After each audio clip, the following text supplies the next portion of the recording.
નમસ્તે મિત્રો, સ્વાગત છે તમારું પીપીધર લર્નિંગ YouTube ચેનલ પર. મિત્રો, આજે આપણે ધોરણ 11 સાયન્સ ના ગણિતનો એક દાખલો જોવા જઈ રહ્યા છે કે જે છે ચેપ્ટર 3 એટલે ત્રિકોણમિતિ વિધેયનો પ્રકરણનું ઉદાહરણનો 29 દાખલો. મિત્રો, હું તમને આ દાખલાની એક શોર્ટકટ આપીશ. મિત્રો, આ દાખલો છે જો x અને y બંને બીજા ચરણમાં હોય અને sin x 3/5 અને cos y -12/13 તો sin x y નું મૂલ્ય શોધો. તો મિત્રો, આપણે આ દાખલો શરૂ કરીએ. તો sin x y પહેલા એને લખો. sin x y sin x y નું સૂત્ર તમને બધાને ખબર જ હશે. sin x cos y cos x sin y.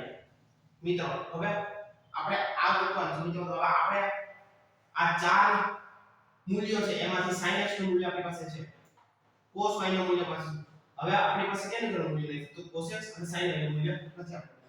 મિત્રો, ચોપડીમાં આ બે મૂલ્યો ગોતવા બહુ ભૂંડા રીતે આપી છે. મિત્રો, હું તમને આની એકદમ સહેલી રીત આપું છું. મિત્રો, પહેલા ત્રિકોણ દોરી નાખો. અહીંયા થીટા x ધારી લો.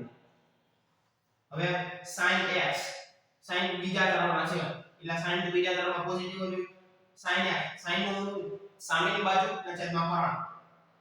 sin એટલે સામેની બાજુ, x ની સામેની બાજુ 3, 5 પરાણ એટલે 5. તો પાયથાગોરસનો પ્રમેય પરથી આ ચાર જ આવશે. તમે આગળના વિડિયોમાં જોઈ લેજો. આગળના વિડિયોમાં મૂકેલ છે કે પાયથાગોરસનો પ્રમેય વગર પણ આ બાજુ મળી શકે છે.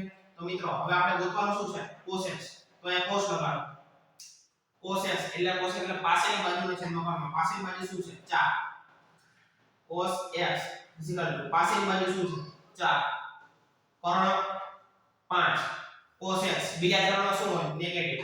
આગળ નેગેટિવ ની સાઈન આવી જશે. બરાબર છે મિત્રો? હવે આજે તમે બીજો ટ્રાયેંગલ દોરો. આપણે cos x ની મૂલ્ય મળી જશે મિત્રો. તો હવે આપણે sin x નું sin y નું મૂલ્ય પૂછવાનું છે. તો હવે પાછો એક ટ્રાયેંગલ દોરી નાખો મિત્રો. અહીંયા y થીટા ધારી લો. y થીટા cos એટલે પાસેની બાજુનો છેદમાં કર્ણ. પાસેની બાજુ શું છે? તો કે 12. કર્ણ શું છે? 13. પાયથાગોરસના પ્રમેય પરથી આ બાજુ માની લો છે. 100% ની વાત છે મિત્રો. હવે આપણે શું ગોતવાનું છે મિત્રો? sin y.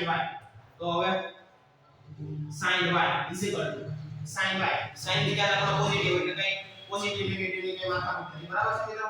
sin y sin એટલે સામેની બાજુ છે. સામેની બાજુ શું છે? 5. કર્ણ શું છે? 13. તો આપણે sin x cos x અને sin y નું મૂલ્ય મળી ગયા છે મિત્રો.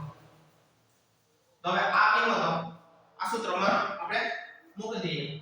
તો મિત્રો, આ કિંમતો તમે જોઈ લેજો. હું આ કિંમતોને સાઈડમાં લખી નાખું છું. તો cos x -4/5 અને sin y 5/13. બરાબર છે મિત્રો? હવે આ કિંમતોના સમીકરણમાં મૂકી દઈએ. sin x શું છે? 3/5 cos ગુણ્યા cos y શું છે? -12/13 પ્લસ cos x આપણે મળ્યું -4/5. બરાબર છે મિત્રો? અને sin y હવે આપણે જોઈતું છે 5/13. બરાબર છે મિત્રો? હવે ગુણાકાર કરીએ. 12 - 36 15 13 50 પ્લસ 4 50 -20. બરાબર છે મિત્રો? ને 15 તેરી 5 13 50 બરાબર છે મિત્રો? હવે સરવાળા નિશાની છે, છેદ સરખો છે તો નીચે છેદ સંપૂર્ણ લખી નાખો. -36 -20 -56 થશે. મિત્રો, આપણો જવાબ આવી ગયો છે. ચોપડીમાં બહુ ખરાબ રીતે આપેલ છે.